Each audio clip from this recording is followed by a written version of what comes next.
So Dr. Divi is a family physician turned into an intuitive coach and has had many health issues that Dr. Divi will talk through, which using mindfulness, meditation, and yoga, she was able to heal. She is trained as a professional intuitive and teaches classes on intuition and self-healing. Dr. Divi believes that intuition is the most important gift that you can wake up within yourself. This is what we'll talk about today. And also she has been featured on national television and different outlets such as TEDx Stage. So beautiful journey here. So Dr. Divi, if you can kind of tell the audience a little bit about your journey, your journey for you stepping into your soul purpose, from becoming an MD to an intuitive coach.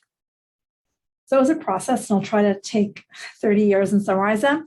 Luckily, I became a family doctor quite young and was out working. And then just a few years after I became a doctor, I had everything I wanted. I had my husband of my dreams. I fell in love with my first husband.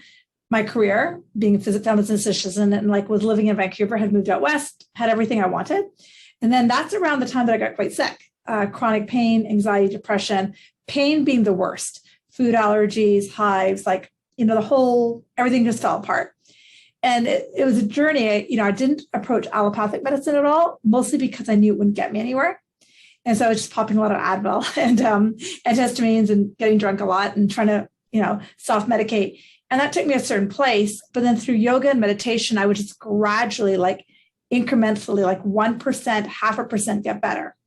And I'm a pretty focused person. Long story short, got significantly better, turned to yoga teacher training, decided to open a yoga studio, left my first husband, and then kind of dived into this world of yoga, mindfulness, and meditation. And every time I would do it, my physical symptoms would get better.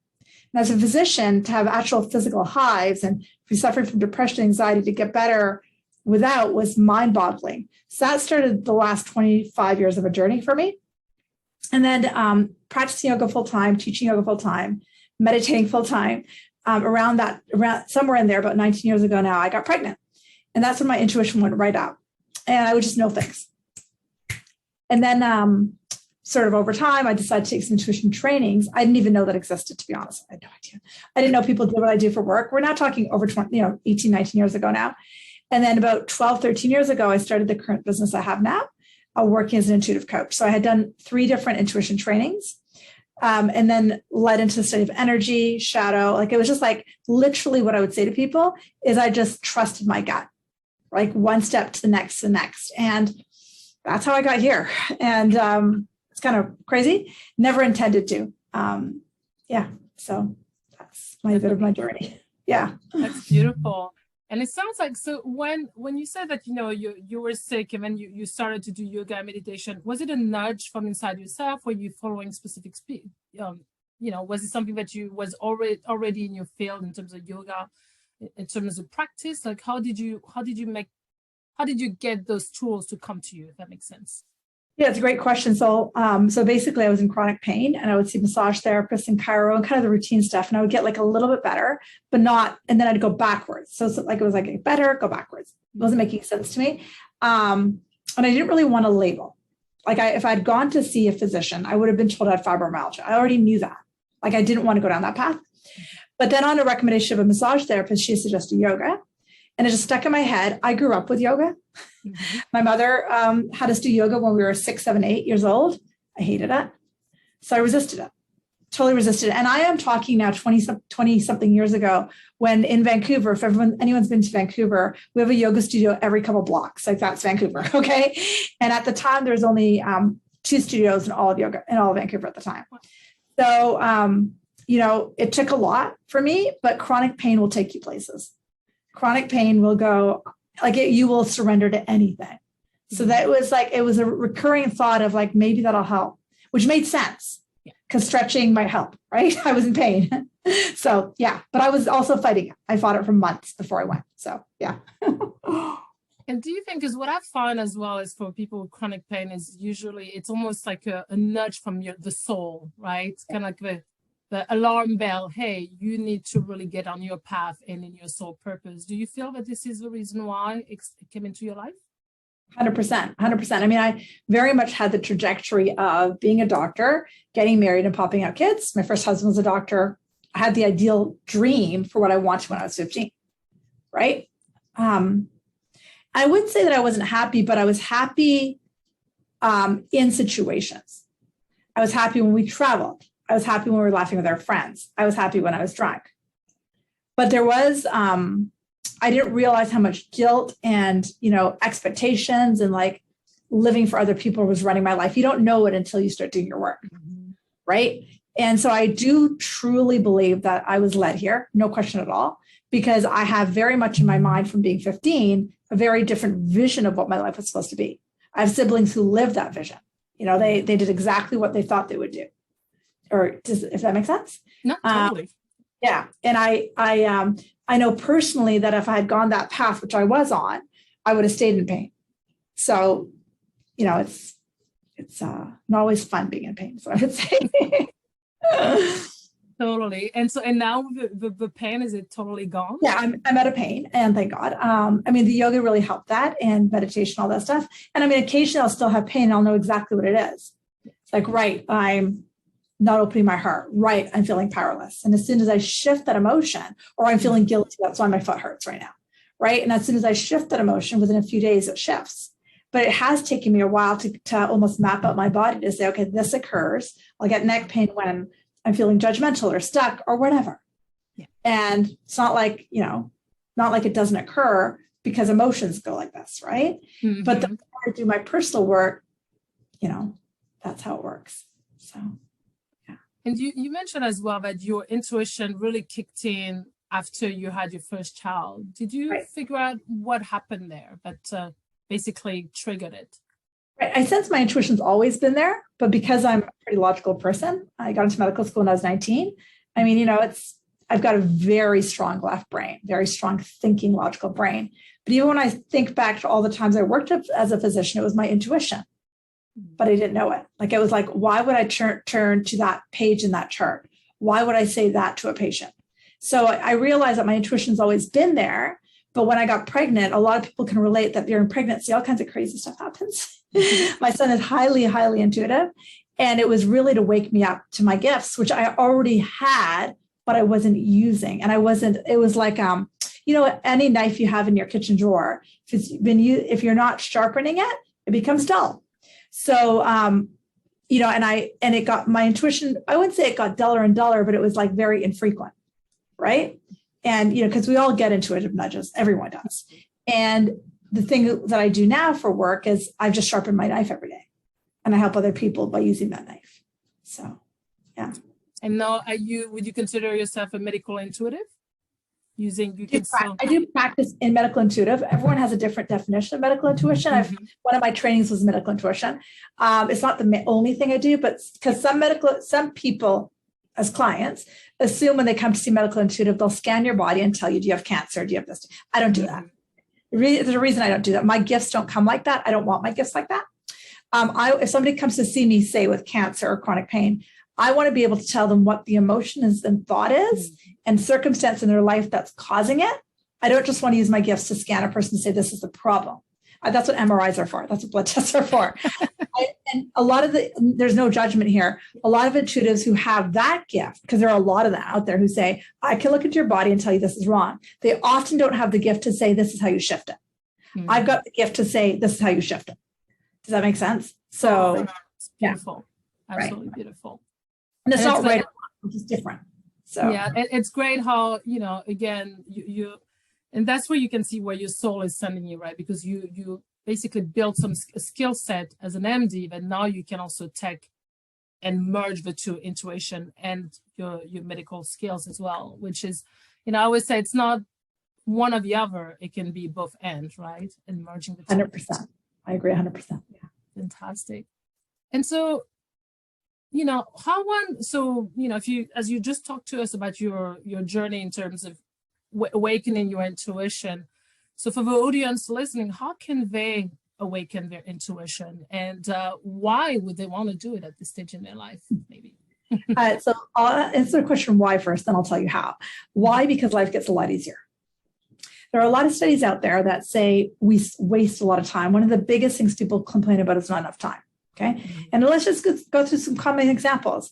You might not buy a house every day, but let's just say you're buying a house or a car or an outfit. Let's just make this up, or dress, a pair of shoes. There's a lot of thinking that goes into it. Studies have shown, this is crazy to think, there's actually studies on this, but there are.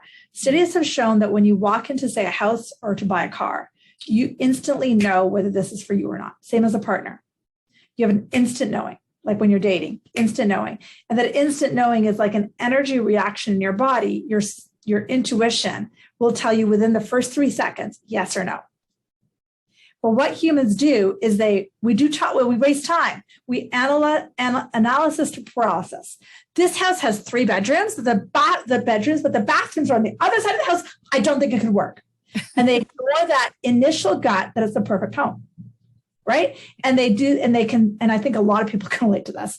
I know people, when we go out for dinner, they'll spend half an hour to an hour deciding what they want to eat.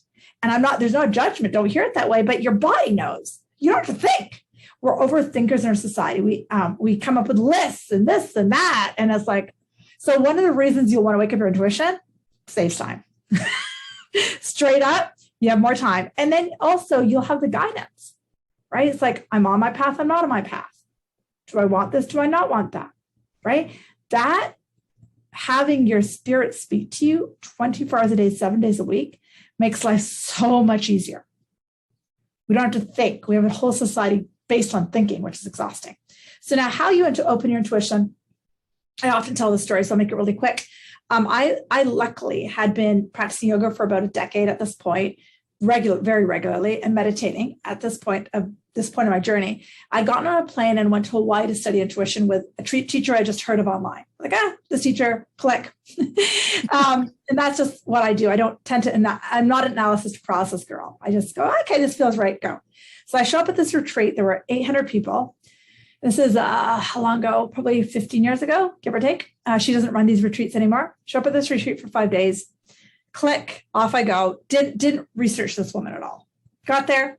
First thing, she gets on stage. I didn't realize she was so famous. There were 800 people in this audience. Okay, whatever. I just spent, now I'm up to like $5,000, $10,000 because flight, time off of work, not that I need childcare because my husband took care of our kid, whatever. She gets on stage and she says, you're all here to learn intuition. She says, I can't help you if you're not meditating. I'm like, phew, right? I'm like, I'm 10 grand in now, right?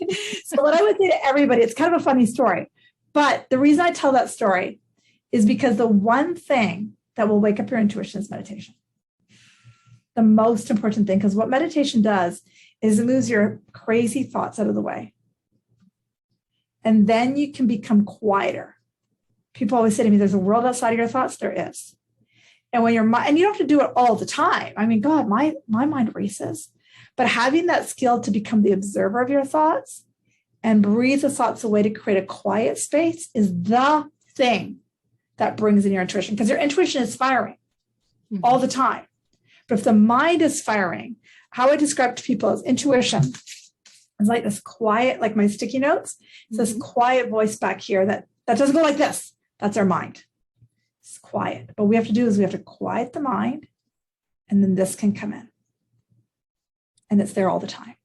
So yeah. Love that explanation, because it's all about which is what I love about meditation. It really allows you to be present. Right. And like you said, to just be able to right away know, okay, click, this is where I need to go. This is where I need to be. You don't have to, run through all the why and not and this and that and just go for it. And it's absolutely beautiful. So, and I would say, as you were talking about, even relationship, looking back, I know that my first nudge was the right one. But then you waste time and months and what's not. So yes, I could have saved a lot of heartache and what's not. But at the same time, it was part of the growing pains, growing lessons, right? Totally, it always is. Everything, I look at my I'm an event planner, event manager in my day job, and I know that the more I work on my intuition, or at least I should say, being present, doing my meditation, letting my intuition come in, I am so much more efficient at my job, most definitely. And I just know. And it's hard it's hard sometimes for people to understand that, because for those who need the more rational, framework, it's hard for them to understand. How do you just know? Well, I just know because it's something I work on a daily basis, right? It's almost like a muscle that you just work on. Exactly what it is. It's just a muscle. Yeah. Exactly.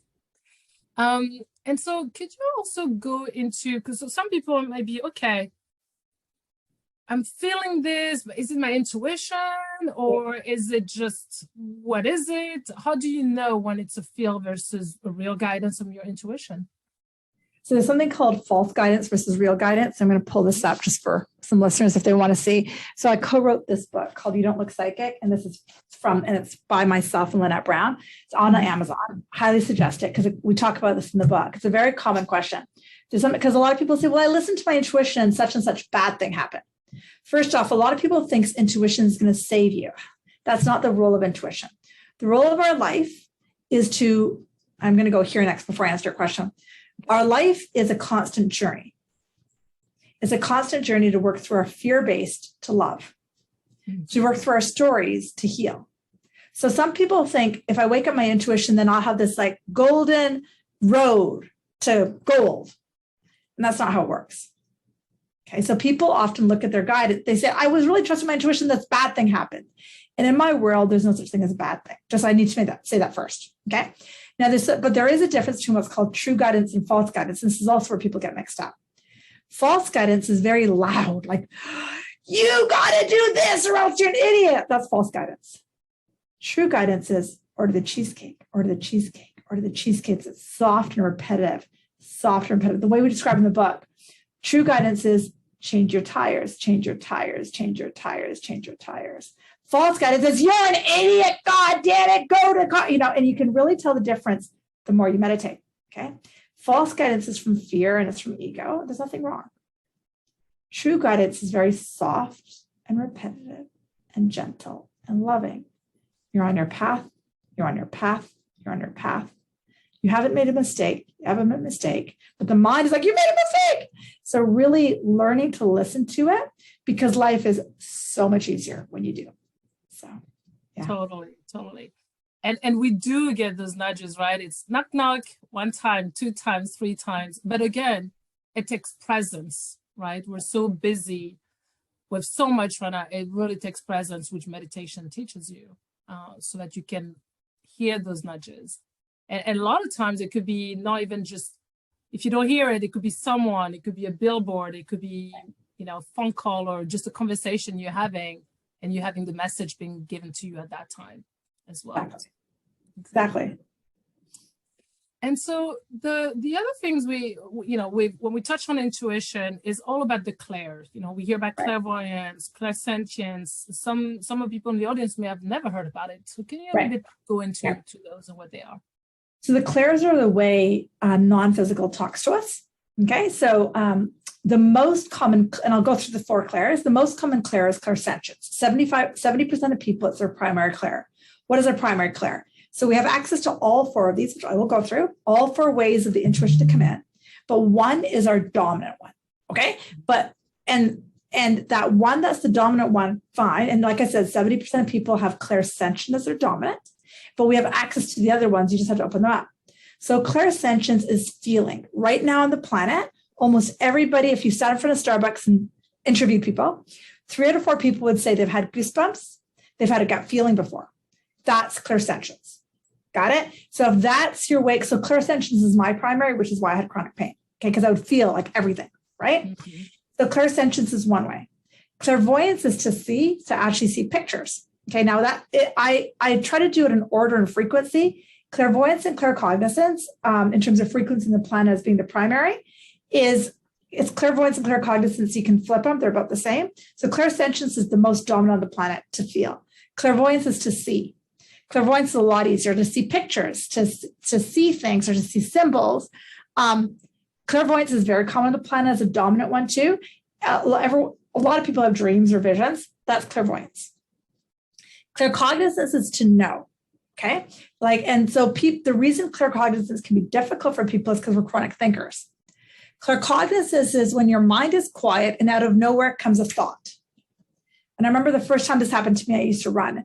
And when I would run, I remember this happening, like exactly where I was running. Out of nowhere came a thought, pay your hydro bill. And sure enough, I hadn't paid my hydro bill. This is before iPhones, before I could check. And so I had to go run home out of a frenzy going, oh my God, right? And I got on the computer and I was like, oh my God, I haven't played. And I don't think even computers are around. I think I have to call.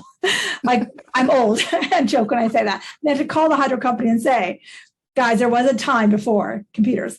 And I sure enough, I hadn't paid. But that's claircognizance. When your mind is quiet and in comes the thought. Okay? Clairaudience is the least common in terms of percentage on the planet, in terms of primary. That's to hear. That's to actually hear a voice that says XXY, XXY. Now, clairaudience doesn't just show up as a voice. A lot of people have had the experience that they're muddled and they get in the car and they turn a song on the radio and that song has a message. That's clairaudience. That's the universe giving you a message through a song. Or you're having a bad day and you're sitting at a coffee shop and then somebody next to you says something and it's like, oh, relief. That's clairaudience. That's the universe giving you a message. So all of these are how universe gives you a message, right? The universe knows you haven't paid your hydro bill. They're waiting for your mind to get quiet to tell you, right? And so those are the 4 clairs: feeling, seeing, knowing, and hearing. And everybody has a primary, the one that they're born with. And most people is the goosebumps, their sensations. Though for other people can be the other ones. So, yeah. And can someone, like, let's say someone is more clairvoyant, for example, but they want to become more clairaudient. Is there a way that they can work through this? Yes. We talk a lot about it in the book. There's many different techniques to open your other clairs. So when I started, and hopefully this helps some of your listeners, my clairsentience, like I shared, was my primary, and it's always active. Do you know what I mean? But like I said, it's what created chronic pain for me. Got it? So what my coach taught me to do, and we talk about it in the book, how do you decrease clairsentience and increase claircognizance or clairvoyance? That's what because she said to me when it was my first year of coaching as an intuitive, and she said she would ask me things like, so tell me how it's going, what are you doing, tell me about a session. And I was purely using clairsentience. I wasn't using any of my other clairs.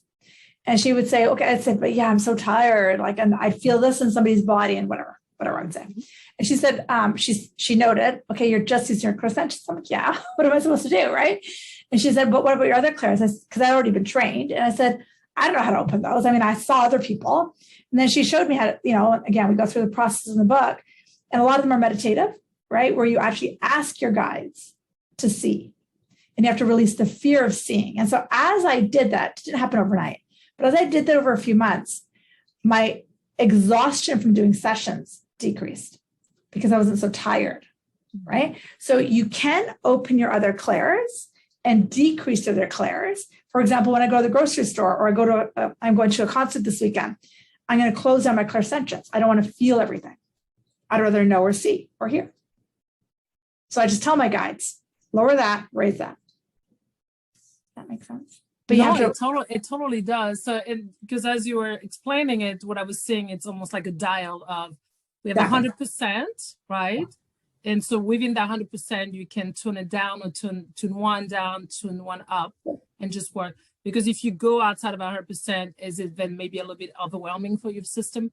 Basically, it's way too much. If you're like crank it to 200, you're going to be exhausted, right? Exactly. You have 100 to work with, and you have these dials: 10%, 20%, 40. What do you want? Right? Mm-hmm. And automatically, if I don't adjust my dials, my clairsentience is usually stuck at 80. Used to be 100. So I have to be very conscious. Okay, I'm going to lower that. So right now in this video, I am transmitting love to everybody who's listening. Mm-hmm. And so that's my clairsentience. And I'm also using my clairvoyance to open your third eyes. It's just something I'm doing. And that's just something I do. And, so right now and then after this, I have a session in person. So I'll turn my clairsentience down. It's just takes 2 seconds. I can turn that down. So, yeah. Yes. And it's a practice, right? I mean, for you, it's just automatic now. So it's something that you can definitely work through. And like you said, you mentioned in your book, which I will share with the audience afterwards as well, because I think it's a great tool. And that was, as you were talking through it, it just reminded me of one of my clients who is quite clairvoyant to the point where she sees too much. and she Right. doesn't know how to tune, because sometimes it can be scary when you see too much, Okay. right? Oh, yeah. So then, so yeah, I'm just thinking about this client. I would definitely refer to your book to help with that process as well. And it's so great to have those tools, right? Because as we open up for someone who's not prepared for it, it can be a little bit overwhelming. Totally. So for that woman, I keep seeing if she would know, it's easier than to see. Yeah. You know what I mean? So it's like, okay, just tell them, I want to know. And then you have to practice the knowing. You have to practice, okay, in this session, I want to know, not see. Right. And then as your clairs open, they all kind of come at once, but they don't have to be overwhelming in the feeling or the seeing, right? You have control of that. So yeah. Fantastic. Love that. All right. Is there anything else you would like to add to in terms of intuition? Because I would love for you for the audience to get a taste of the work that you do through meditation. But before we get to that, anything else you'd like to add for the audience? Yeah, I'd say one or two or three things. And so hopefully this helps somebody. Intuition is play. Like it's play. It's fun. It's a game. Don't take it seriously. It's just fun. The other thing that's really loud for somebody listening, we have some very serious people listening to this, and that's really cool. A lot of people want to get 100% on intuition. If you look at some studies, even the best intuitives in the world, the best psychics in the world, are 85 to 90% accurate. Now, and you're going, oh my God, it's only 85%. If I was a basketball player and they took me into the NBA and I shot 8.5 out of 10 baskets in, I'd be a multi-millionaire 10 times over. Okay. So what I see with a lot of people who are intuitives are also highly perfectionists and highly like, I gotta get it right. Guys, if 8.5 times out of 10, I'm accurate, that's very high. Does that make sense? Very high. It's actually kind of funny. Last night I was sitting with my son. He was telling me about something at school. And he said they did this survey out of 16 kids. And he said, guess, Mom, I have raised this kid with this work. He said, guess, Mom, what was the survey out of 16 kids? What said yes? What said no? I said, well, 12 said no, 4 said yes. He goes, how did you get that right? I'm like laughing so hard. I'm like, I raised you. And like, he's like, but how did you know? Right. And it was just like, well, in that case, I was in my 85 to 90% range. Got it? If I had said 5 and 15 or whatever, if I had gotten it wrong, whatever. Do you know what I mean? But what we do is we take it so seriously. The more you can play and have fun, it's a game, it's a dance, it's a gift. It makes life a lot easier. So I hope that helped. No, totally. That was beautiful. Thank you so much. Welcome. So now if we'd like to jump into a little meditation, a little treat for the audience, that would be amazing. Awesome. Don't worry, this isn't too long. So go ahead and close your eyes, guys. Close your eyes and just settle into your breathing. Slow breath in, long breath out. Inhaling and exhaling. Belly rises and belly falls. As a group, exhale together and inhale for 1, 2, 3. Exhale for 1, 2, 3, 4. Inhale for 1, 2, 3. Exhale for 1, 2, 3, 4. Keep a low, slow flow of breath in and out going as you go through this process with me. On your next breath, invite yourself to the top of the staircase. As we descend down this staircase one step at a time, with every step down, you are releasing fear. And as you release fear, you let in love. So on your first step down, maybe with your right foot, imagine leaving the base of your foot is fear. Maybe fear of your intuition, fear of life, fear of what people think of you, whatever. And as that fear leaves your body, imagine more love entering. And just breathe with the low, slow, low. On your next breath, see your left foot go down the step. Again, fear leaving, love entering. And at your own pace, with your own thought processes, go down each step Each step, more fear leaves the body and more love enters. As you descend to the bottom of the step, I want to say something before we go deeper into this meditation. The only thing that blocks intuition is fear. On your next few breaths, invite yourself into the very base of the steps. You're now at the landing at the bottom. And once you're here, you see this incredible, beautiful place with peace. Maybe everything about this place brings peace and relaxation. So fill this room with everything you need. Maybe there's paintings. Maybe there's a mini waterfall, a beautiful plant,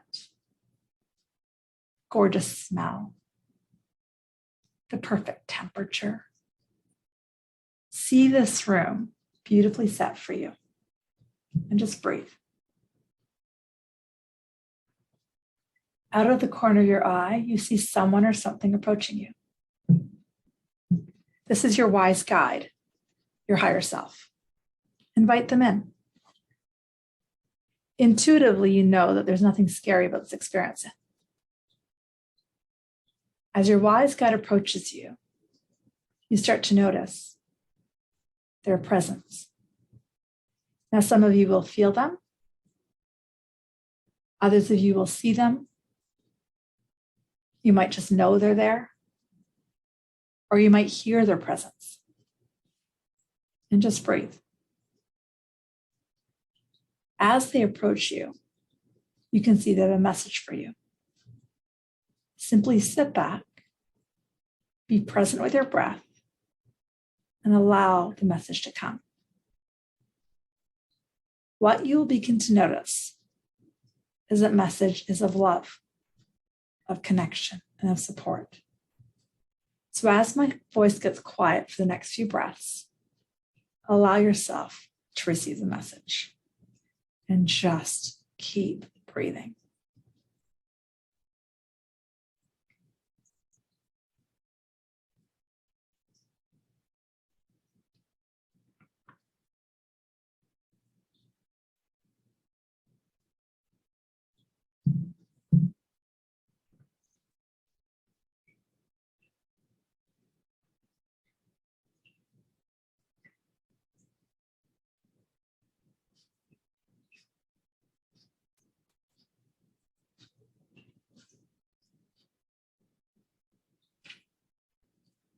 As your breath deepens, you may have some questions for your wise guide yourself.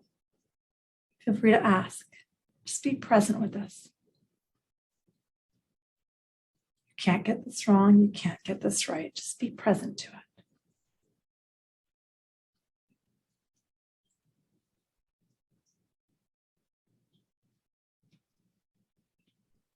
At a certain point, you know this is complete.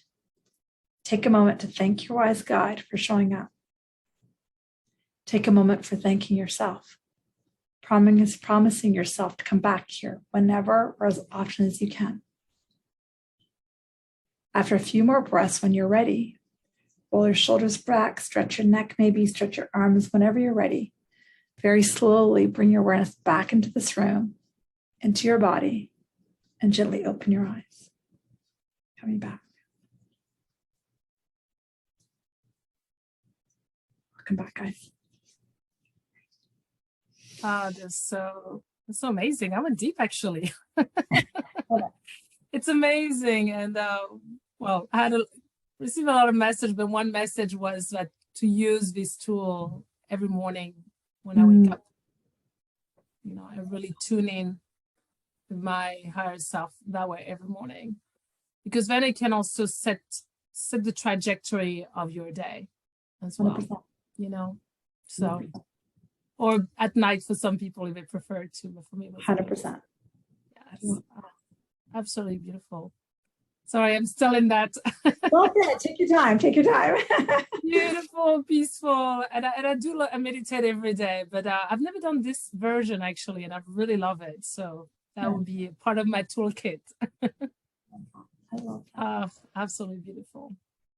So Can you, as I'm coming back slowly, could you tell the audience a little bit more about, the work that they can do with you? I know that you have a beautiful gift for the audience, but also, how they can find out more about how they can work with you if they would like to. So my website is drdivi.com, drdivi.com. Come hang out there. You'll see what I have to offer. I'll share what I have to offer in a second. Let me tell you about the gift I gifted you guys. So it's a 4-part video series called Energy 101. It's fantastic. It's about 4 or 5 hours long. It's from a live class that I taught years ago, and it's all about energy. Everybody goes, I know energy. I get it. But what it is, it teaches you how to build momentum, break momentum. People are like, why did this bad thing happen to me?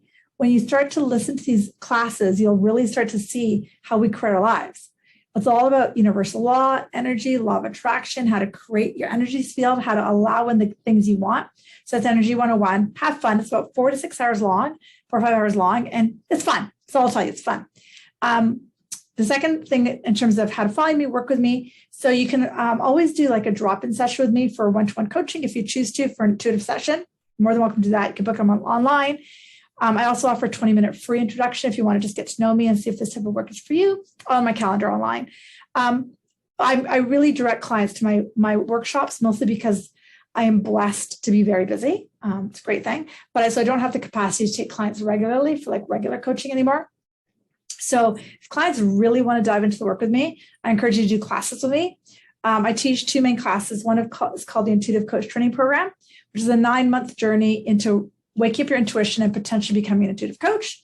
And the second thing I teach is mind, body, spirit classes, which is all about shadow work, energy work, figuring out kind of like, who and what you are. There's a fair amount of energy in that. A fair amount of intuition in that, but it's not like intuitive coach training. We drum that versus mind, body, spirit is more about self-healing, relationships, your mind, your emotions, your energy with a touch of intuition, whereas intuitive coach training is like all of that plus a lot of intuition. So those are 2 different classes I teach. So you'll see it on my website. You can't miss them. But yeah, that's me. Fantastic. Well, thank you for the beautiful gift. And again, I'll share the link with the audience.